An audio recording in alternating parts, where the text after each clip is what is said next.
Here is Jack's poem, The Walk of Life. You weren't here that long, near the end of a career that wasn't quite Hall of Fame. We knew you through the box scores and the car radio. And I remember as that fateful season neared its end, almost hearing tears in the announcer's voice as he tried to describe the sight of you, careering around second on your two terribly damaged legs, stretching a double into a triple. Gallant was the word he used, and gallant is how I remember you. But we live in a time when Nike erects a billboard in sight of the Olympic athletes. You don't win silver, you lose gold. And so it is that some remember only the nightmare 10th inning of Game 6, the big bouncing grounder that found a way between those gallant legs, condemning you to the underworld of those who made it to within a whisper of the top, who beat all the competition except one. The inmost circle of that underworld's reserved for the Fred Merkels and Roy Regalses, Denny Galehouses, and Mike Dukakis's, for those second-place finishers destined to be remembered particularly for their hamartia, that one error in judgment, the base untouched, the photo op in the tank. Oh, Billy Buck, why did it have to happen to you? I once saw a music video that began with a long strip of clips of athletes looking foolish, stone-fingered, tight end, juggles ball 5 times before linebacker demolishes him and ball drops harmless out of bounds. Runner trips over second base as though surprised that it was there. Tall Caucasian butcher slam dunk comes away bleeding. Then suddenly it changes. Wide receiver soars in the end zone, gets one hand on the ball, but it sticks and he cradles it to his belly, surrendering his body to the furious crash of the cornerback he just burned in a moment of such violent airborne beauty, such conspicuous gallantry that you thank God videotape exists, and you pray that long after we've destroyed ourselves, aliens will land and find this tape and wonder at the mad grace of such a race. And the soundtrack sings, you do the walk of life. I was surrounded by children when I saw that video, my daughters and their cousins, and like someone suddenly filled with the Spirit, I stood up and began to preach the brilliance of what we were watching, that if you want to achieve anything spectacular in life, you have to risk humiliation. And this one time they all listened to me, fascinated like pigeons in a CC. And I can still see you standing stiff and tall, the ball bouncing toward you big and slow. And I know you're thinking, thank God at least we're out of the inning. But then it's a little too slow, and the batter is tearing down the line toward you faster than anyone named Mookie has a right to move. So you reach deep into the gallant center of your soul and you will the ball to get there a little quicker because now it has to. And there is one tired instant in there when you believe that you can do this, that you can will the ball there. It's believing in yourself too much. I guess what bothers me the most is our dishonesty. We know this happens to 1,000 people one way or another every hour of every day, but we can't live with that knowledge. So we joke, we say, like Bill Buckner, ha ha ha, fostering the pretense we're too good for this to happen to us, when what is spectacularly obvious is we're not even close to being good enough ever to be exposed to anything this bad. Our errors go unnoticed because we go unnoticed. and we like it that way. If we were honest, your name would be spoken only after the lights were out, and then only between two persons who had achieved the deepest intimacy, who knew that they could turn to one another in the darkness when the fear was on them. One of them might gently brush the shoulder of the other, and the other one might swim up from the depths of sleep and whisper, "What is it, my darling?" And the one might sigh, "Bill Buckner." And the other might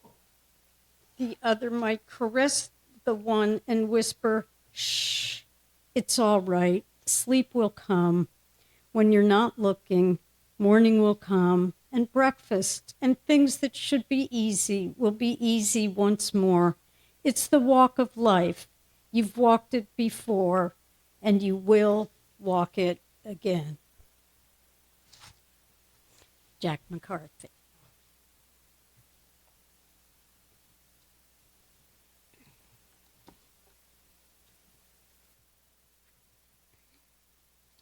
The wild world of sports. Through evidence from cave paintings and discovered artifacts, historians agree that sports have been a part of human culture for over 15,000 years. Chances are that some of our ancestors rolled big stones toward other stones or toward upright butternut squashes, or wrestled opponents, or jumped, ran, and threw javelins. In the colder places, they slid, skated, skied, and sailed through the air off a precipice while others watched, cheered, and predicted who would do the best. And though it's not easy to think of our earliest ancestors having time for fun, it's assumed that they used the skills they learned for survival, both competitively and non-competitively, to practice, to develop strength, and to build community. Though there had been other large organized competitions in other parts of the world, we know that the first Greek Olympic Games, took place in 776 BCE. According to my big 1925 Webster's Dictionary, the word sport means that which diverts and makes mirth. And it comes from the Anglo-French word disport, made of the prefix des, which means from, and porter, to carry, originally meaning to carry away from work. Later definitions describe sport as pleasant pastime, activity that brings amusement, joking, and foolery. And just because we have the phrase leisure sports, I was interested in where does the word leisure come from? And we know today it means free time or time at one's disposal, but it comes from the Latin word licere, to be allowed. So it suggests free from business. It means idle or unoccupied. So freedom is a big part of that. This is a big time for sports. I don't know who won the Australian Open men's final last night, so don't tell me because I might watch it later. So there's that. And with the Winter Olympics opening ceremony this Friday in Milan, American athletes must be wondering how they will be received by the crowds. Will sportsmanship prevail? Will some of the U.S. athletes denounce the recent actions and international threats by our administration, the violence in Minneapolis, and the fear that the longest lasting democracy may be failing? Looking to previous games, we remember the courage and pride displayed by Jesse Owens on the podium at the 1936 Olympics in Berlin. And we have a picture of Jesse Owens on the left side of our order of service. We remember the German athletes who saluted Hitler, and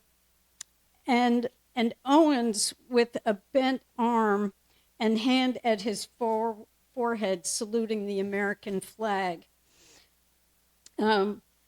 We might remember the image of American medalists Tommy Smith and John Carlos on the podium during the 1968 Olympics in Mexico City, and that's on the second line, raising their gloved fists during the national anthem as a declaration of solidarity with, as Smith later clarified, the international human rights movement. People had said it was a statement of Black power. It might have been that, but that was included in what all three of the medalists, the person who was on the left, I don't remember what country he was from, but they were all wearing badges that were about international human rights. With recent news that Europeans have canceled thousands of hotel rooms reserved for the World Cup tournament that will begin this June in the U.S., and the announcement from Washington, D.C. that ICE officers would be sent to Milan, the upcoming Olympics could go beyond the boundaries of sport. It could be rough, but it could also be a good thing if the world encourages America in mature, peaceful ways to uphold its democratic, peace-seeking values. We'll have to see. And perhaps we can hope for the best. Through the years beyond the realm of the Olympics, the sporting world has been a stage for positive societal change. During the Jim Crow era, professional baseball was segregated until 1947, when Brooklyn Dodgers general manager Branch Rickey got first baseman Jackie Robinson to leave his Kansas City Monarchs of the Negro League and to play for the Dodgers, breaking a nearly 60-year color barrier in baseball. Every year and that is Jackie Robinson on the second row sliding into home plate, and the catcher there is Yogi Berra. It's a great photo. Every year as the NFL season approaches, I declare that I won't watch any football games. It's too rough and there are too many injuries on the field, especially the concussions. But by late September, I've seen at least a part of a few games, and by the time the playoffs roll around, I have a bunch of players that I enjoy watching because of their amazing talent, and I have a few teams that I hope will continue to win. I can't choose a favorite for next week's Super Bowl because my son lives an hour north of Seattle and my daughter lives in New England. Because I don't bet and really don't care, watching football and many other sports is basically goofing off time when it's too cold to do anything out in the garden. Baseball is a bit different. My dad was a big Yankees fan. One day when he was a kid living in New Rochelle, he and a friend sat at a soda fountain and Lou Gehrig came in and bought them a soda. My dad was always happy to talk about that and about being at the World Series game in 1956 when the Yankees pitcher Don Larson threw a perfect game to win Game 5 over the Brooklyn Dodgers. It's the only time that a pitcher has thrown a perfect game in a World Series game. And that photo up on the top right, that's Yogi Berra jumping into the arms of Don Larson. I was brought up with baseball. We played catch in the front yard and watched lots of games at the field, which was a 2-minute walk from our house. We listened to Yankees games on the radio while washing the car. Decades later, I watched lots of games while taking care of my dad, and even though his dementia was quite pronounced, he had no trouble commenting, officiating, coaching, and cheering through all 9 innings. I wasn't a fan of boxing, but I remember listening to the Ali Frazier fight at Madison Square Garden in March of 1971 on my transistor radio. Ali was the anti-war Muslim. Frazier was more aligned with the establishment. Ali called Frazier the white man's champion. The match was watched by 300 million people worldwide. Frazier won in 15 rounds. It was Ali's first professional defeat. I saw the Yankees play at the stadium, saw the Mets in their first year playing at the Polo Grounds, the Knicks at the Garden. It was my later years in high school, the Walt Frazier, Willis Reed, Dave DeBusschere, Bill Bradley, Cazzie Russell, Phil Jackson, Bennett, Dick Barnett. Great. It was just really fun. For me, sports as a young person were about happy times spent with family and friends. Because my dad worked 6 days a week at the family's marine hardware business, he didn't have time for sports unless he was watching us after work. My mom transferred to Cornell as a junior and was on the Cornell ski team. She went skiing a couple of times when we were in high school. She loved to swim, and I remember her doing a swan dive off the high board at Requa.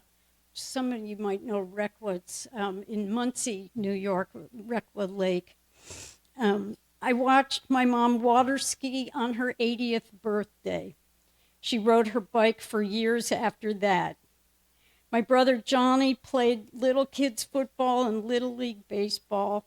My sister Janet, a year older than me, led the way for me to play field hockey and basketball, which I also played, believe it or not, in college, field hockey and basketball. Janet and I both loved swimming and diving. Following our mom's footsteps at Hastings High School, Janet became a cheerleader, and so, of course, did I. A great lesson from being a cheerleader was that no matter what happened during the game, you and the team always had to get back on the bus. In just a few minutes, you'll all be invited to talk about the place of sports as a participant or observer in your lives and in your inner lives. But I'd like to tell 2 stories about great, perhaps not well-known moments in sports that made a difference in other people's lives. The Vendée Globe is a single crew 60-foot boat race around the globe. Pete Goss, a former Royal Marine living in Britain, organized a team, built a boat, and in 1996 fulfilled his dream of competing in this amazing race. He was 34 years old. Many days into the race that had begun in France, Goss was in the Southern Ocean when a severe storm in that ocean caused 5 boats to capsize. He received a distress signal from fellow racer Raphael Danelli. In a speech that Pete Goss gave in New York and in his book, Close to the Wind, he describes the minute in which he made his decision. He had a chance to win the race, and if he turned around, he would have no chance to win. He would be heading into a storm, and he could be lost at sea. He thought about his wife and children. He knew he was the closest boat to Danelli. If he didn't turn around, Danelli would not survive. Pete Goss turned his yacht around and headed into the hurricane's fierce winds. It took him 2 days of searching, but Goss found Danelli in a life raft that an Australian Air Force plane had dropped just before Danelli's boat sank. For this act of courage and humanity, Pete Goss was received into the Légion d'honneur. His decision, his courage, and his humanity made him a true hero. In November 2010, Brendan Burke, a great hockey player at Miami University who was gay, came out and began speaking out against homophobia in college and professional sports. Brendan's coming out was praised by professional athletes, especially by the NFL.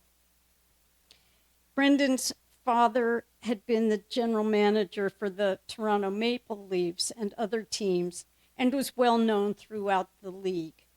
He also attended pride events after Brendan came out. Brendan's brother Patrick was a scout for the Philadelphia Flyers in 2011 when his brother Brendan died in a car accident in Indiana. The following year, Patrick launched an organization in honor of his brother and in support of LGBTQ athletes. You Can Play began in the NHL and then spread to other leagues to eradicate homophobia in sports. At an awards event at Dartmouth College in 2013, in which my nephew was honored for his 4 years as captain of the men's squash team, a video made by athletes representing all of Dartmouth's teams was shown. And I remember watching this video. Its title was, "If You Can Play, You Can Play." There are good moments in recent news. On Saturday, January 24th, the Golden State Warriors were scheduled to play the Minnesota Timberwolves at Target Center in Minneapolis. The news of Alex Pretty's death reached the coaches, Steve Kerr of Golden State and Chris Finch of Minnesota, along with NBA officials. They rescheduled the game for the following Monday. Both coaches, along with Golden State player Steph Curry, who had watched streams of protesters outside his hotel window, spoke about their sadness over what was happening on the human level. The NBA Players Association used its platform to make this statement, quote, "Now more than ever, we must defend the right to freedom of speech and stand in solidarity with people of Minneapolis protesting and risking their lives to demand justice. The fraternity of NBA players, like the U.S. itself, is a community enriched by its global citizens, and we refuse to let the flames of division threaten the civil liberties that are meant to protect us all." Sports programs are still sorting out issues related to trans women in sports, and I'm sure someone will want to sort athletes at some time. They'll just say, okay, we'll sort them according to testosterone level. There is room for generosity and compassion in these matters. Just look at the gifts that athletes who participate in the Special Olympics and Paralympics have received and given over the years. Lastly, I'll tell or retell this story from my teacher in New Mexico, Martin Prechtel. He lived in Los Alamos when his mother was a teacher at the reservation school. Martin describes distance running with his classmates. Everyone started off together, and they might run a couple of miles. Just before the fastest runners crossed the finish line, they would turn around and run to the back, where the last racers were. The next ones to approach the finish line, they would run back and join those in the back. And this would continue until all of the runners crossed the finish line together. This was how the young Tewa runners raced. Sports, whether formal or informal, whether as a team or individually, whether keeping time or keeping score or just having fun, skating in circles on a pond can be an expression of the joy of movement, the reward of the focused mind, the love of others on the field or out in the ocean. If you're in the kitchen and you throw a wadded up paper towel into the garbage can 6 feet away, you can feel the uplift, the satisfaction, the moment of joy that at any age is pretty great, but at our age is actually pretty funny too. Yes, I think there's a spiritual side to sports, particularly if there's some freedom in it. Sports, games, play, especially if we go back to the original meaning of the word, that which makes mirth and that which carries one away from work, can always be a celebration. Sports invite us not to be a better runner or skier or sailor than your opponents, but to become a better human being through the challenge, heartbreak, and joys of being in the game of life. May we all always find the joy in life. Amen. All blessings and amen.